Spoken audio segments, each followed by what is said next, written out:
the research that we spend blurry-eyed hours in the midnight or early morning to research this stuff, and then watch what the rest of the world is saying. Well, I maintain that travel and commerce are going to come to a screeching halt. I agree with that. And let's get your take, Alex. Well, let me just be clear here. I believe the globalists have the potential to launch a race-specific designer bioweapon, and this could be that. I don't know that that's the case. Talking to doctors and scientists and virologists, Mexico City is so polluted. There's so many toxins in the environment that many mainline studies show that can accelerate a normal virus. Well, and some believe this came from a U.S. farm in Mexico where they dumped pig waste. Well, but I mean, just expanding on that, you have a population of 30-plus million people in Mexico City and in the metro area. They're breathing all these toxic fumes. They have all these dioxins in their blood, just like in China where these outbreaks happen, and it debilitates the body. So that may be why we've seen, and clearly it's a lot more than 150-something deaths. I mean, I've confirmed that from doctors in Mexico. So I agree with Steve on that. They're covering up the severity. And so that's why they say everything's fine, but everybody's got to leave Mexico. I talked to Dr. Sherry Tenpenny, of course, who you interview. She was whisked out of Mexico today, wasn't she? Yeah, that's right. She was down in Monterey at the big medical center, one of the finest medical centers in the world, at a nearby five-star hotel for a medical conference. She's a medical doctor, for those that don't know.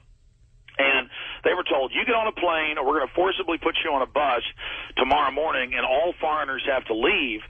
And there's no outbreaks in Monterey. So they're taking this very, very seriously. So that's the issue. That's what I'm saying. You get between 15,000 and 36,000 deaths, depending on the year, in the United States. You get even more than that in Mexico because they have debilitated population and poor people that can't get to medicine.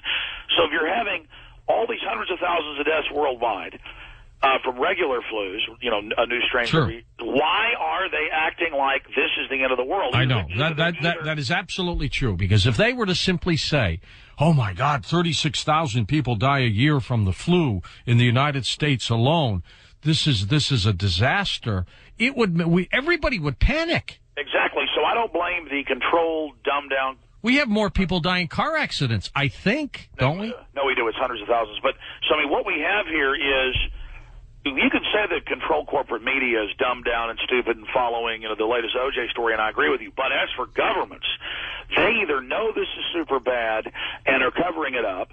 They either released it and know it's super bad and are covering it up and are using this as a martial law takeover smokescreen, or they know it's not really bad and they're just hyping it because governments everywhere, including Mexico on the verge of collapse, needs this as a unifier. And most sociologists looking at this, and many Mexicans I'm speaking to in Mexico, believe the government is hyping it and using it and may have even released it to stop revolution and get people's minds off of all the government corruption and what's happening. Now, that said, when Steve talks about race-specific bioweapons, we have the September 2000 PNAC document, Rebuilding America's Defense. And what is that exactly?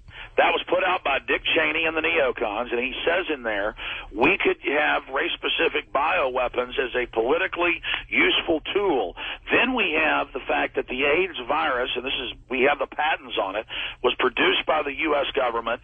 That's why it's so hard for Northern Europeans to get it, but easy for Africans and others to get it, because they have the couplers for the virus to plug into, and because it is engineered, that's why even when it mutates, it still stays lethal. And then I wanted to read a quote from Defense Link, U.S. Department of Defense. You Google DOD Secretary of Defense William S. Cohen briefing, and this is up on Infowars.com right now. Now listen to this quote from his briefing in 1997. You don't make this up. No, this is April 28th, 1997. You can just Google William S. Cohen bioweapons. Now listen to this, and it'll come up. Okay. It says scientists in their laboratories trying to devise certain types of pathogens that would be ethnic specific so that they could just eliminate certain ethnic groups and races. And others Amazing.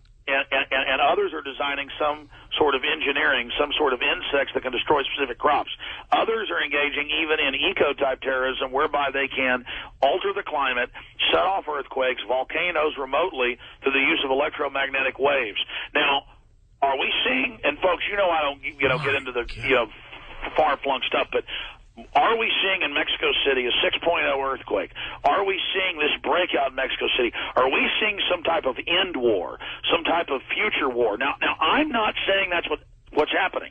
All I'm saying is, if the vice president's saying this, before he's vice president, former Secretary of Defense at the time, Dick Cheney, if the Secretary of Defense Cohen is saying this at Army.mil, at Defense, it's actually DefenseLink.mil, if all of this is going on, we have to address it. And now the White House admits, oh yeah, we're going to terraform with chemtrails, they don't call it that, to save us from global warming, when the science shows it actually increases global warming, and NASA admits 20% of the Earth's 20% darker now, and they have satellite photos of whole continents covered by the chemtrail spraying. All I'm saying is these people are out of control. They're using this to get more control, whether it's real, whether it's hype, whether it's about to mutate, as the CDC is saying that it will probably mutate into something more dangerous. They are mobilizing. They have declared for the first time in decades a environmental medical alert in Mexico, in the U.S., in Europe, in Russia, but the executive orders have now been executed. They have now been implemented where we are officially under martial law. It's just what degree of it are we going to go under. So this is already very serious by the government response. We have to take it serious, because if they're, again, only had 150-something deaths, something is rotten in the state of Denmark. I agree. So something is going on. Stephen Quayle, as you look at this, and as you believe now, and as Alex believes that this was created and this was released, why now? Why now, when the world is suffering economically? Well, it's because it's the order out of chaos. The Luciferians, the globalists, the Bilderbergers, all of the above, have pretty much given the word to go for it. To go for it means, George, their ordo ab chao in Latin means order out of chaos. And I want to touch the chemtrails. The chemtrails, when they first began, and for the record, even Will Thomas gives me credit, I was the first guy to talk on national talk radio about the sinister nature of that. Respiratory distress, respiratory illnesses, secondary infections zoomed up. There's actually charts out there showing this. Now, here's my concern.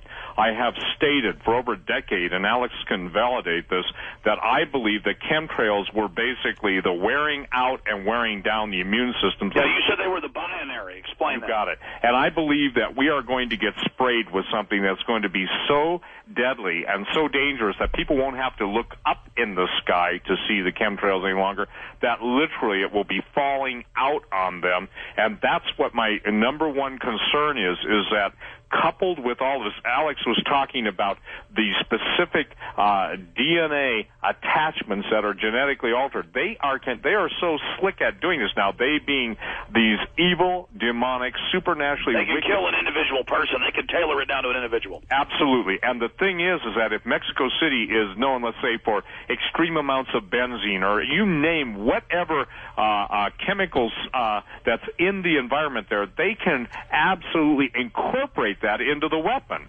So my concern is the chemtrails, that we're going to get a secondary dose of chemtrails, and I'm already watching the spectroscopic composition of the chemtrail spray. I was at 34,000 feet about a week ago in a jet. A friend of mine owns a charter service, and we were up where they were spraying, okay?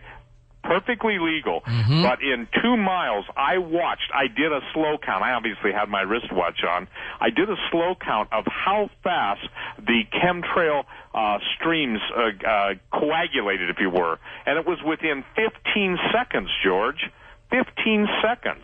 Now, again, we were traveling at about 450 miles an hour, so we were able to keep up just a little bit behind, and we were intersecting them, headed to where my friend, the pilot, was taking the ship, and I got to ride along. But what I'm saying is, what I also noticed is this, is that they have electromagnetically activated specific particles to make them cohesive. And this is what I'm really worried about, okay? Sure. As if there isn't enough to worry about.